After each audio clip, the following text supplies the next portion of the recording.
water portion of these slopes has a special property. If you try running uphill on them, you'll end up running backwards at an increasing speed with no upper bound. But in most circumstances, this will cause us to end up in water before building up any real speed. We can get a little more speed by running nearly parallel to the slope by ever so slightly uphill. But eventually, the slope runs out or we have to move too fast around the corner. But there are some ways to have Mario walk while staying in place. For example, if there's a wall perpendicular to the slope, then we can just use that. That allows Mario to build up quite a bit of speed before he breaks through. However, if the water isn't perpendicular to the slope, then we end up sliding down into the water. That's because walls are really just rectangles that push Mario out perpendicularly. So, if Mario moves into a wall at an angle, the game will calculate his intended next position, and the wall will push that position out, and then Mario ends up having a net movement along the wall. So ultimately, he will end up moving into the water. So, is all hope lost?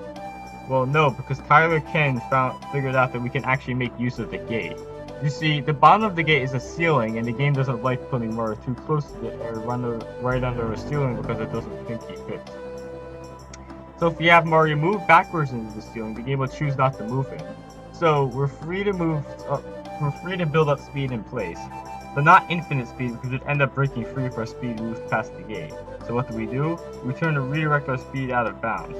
Notice how we have enough speed so that our intended next position is past the wall and out of bounds. And since the game doesn't like placing Mario out of bounds, it doesn't move him and instead that just lets him stay in place, just like the ceiling. But unlike the ceiling, out of bounds goes on forever. So we can essentially build up as much speed as we want without having to worry about breaking free. So now I do just that. Open the gate, use the ceiling of the gate to build up some speed, and redirect my angle out of bounds to build up the rest. Now, you're probably wondering what I'm going to need all the speed for. After all, I do build up speed for 12 hours. But to answer that, we need to talk about parallel universes. And if you thought my other tangents were complicated, just you wait. Okay, so Mario's position is a floating point number, but it's converted to a short when the game uses it to test for collision floor triangles. In other words, Mario's position can be basically any decimal number, but it's converted to an integer between negative 32,768 to positive 32,767 inclusive. So any fractional portion is truncated, and the number is too big or too small or moved into this range using the modulo operator. Graphically, that means the position used for floor detection is always inside this box. So if Mario is in that box, then his actual position and the position used for floor detection are the same, albeit maybe off by a single fraction due to the truncation. But if Mario leaves the box, then his actual position and the position used for floor detection will separate, since the position used for floor detection will just loop back around and remain in the original box. So now I ask you this, use the course. If Mario is standing way over here where there's no land but the position is used for the floor detection is on land, can he stand over here? The answer is yes. As far as the game sees it, Mario is in fact above land over here because the game actually checks for land over here. So, for all intents and purposes, there is essentially land over here. A copy of the original map, and this is what we call parallel universe of PU. And this applies to every one of those boxes. So there's actually a grid of nearly infinite PUs. Here's a 2-scale diagram of the PU grid. As you can see, the PUs are actually pretty far apart. I'll be taking some creative liberties in drawing them closer together for the sake of clearer visuals. Now, PUs aren't as glamorous as you might think. The graphics are only found on the original map, so the PUs are completely invisible. Furthermore, PUs have no objects like elevators or item blocks, no enemies, no items like coins or stars, and not even any walls. So really, it's pretty barren. Furthermore, the Nintendo 64 console actually crashed if you go into a PU and let the camera follow you. But luckily, we can avoid that crash by fixing the camera in place on the original map before leaving it. So that does make it even harder to tell what is going on in the PUs. So, as you just saw, you can travel to a PU if you have enough speed, but it's not as simple as you might think. If you have just enough speed that reaches the PU 1 over, it won't actually work. That's because the game actually checks if Mario's above land at each quarter step of his movement. That means the simplest PU movement is moving over 4 PUs at once. That way, each quarter step is above land and therefore valid. For simplicity, we call this quadruple PU distance 1 QPU.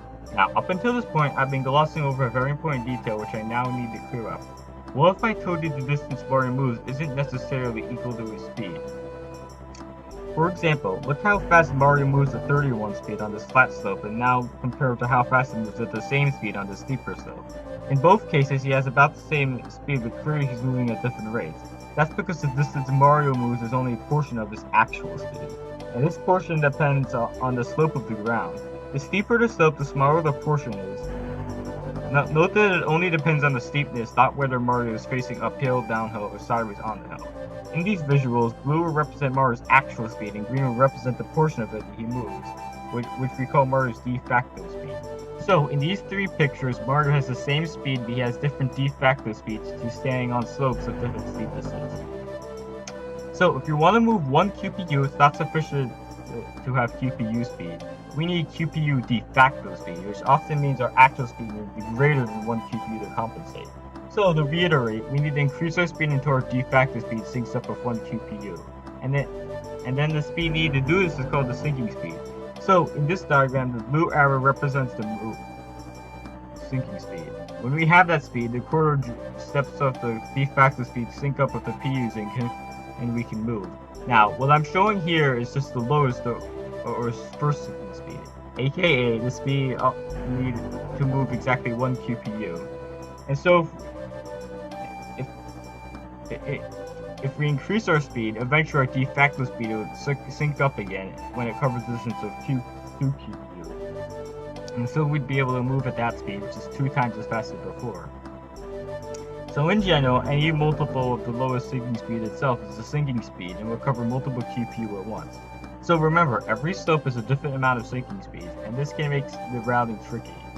For example, in the video where I do PU movement to reach the secret aquarium, I had to traverse several different slopes.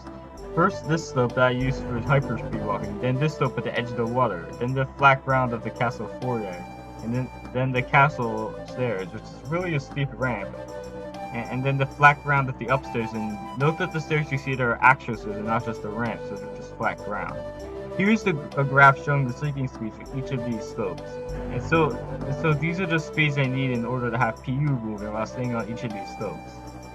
Naturally, the steeper slopes have greater sinking speeds. Now keep in mind I only build up speed while I'm on the hyperspeed walking slope. Once I leave it, I can't generate any more speed, so my speed will only decrease from there.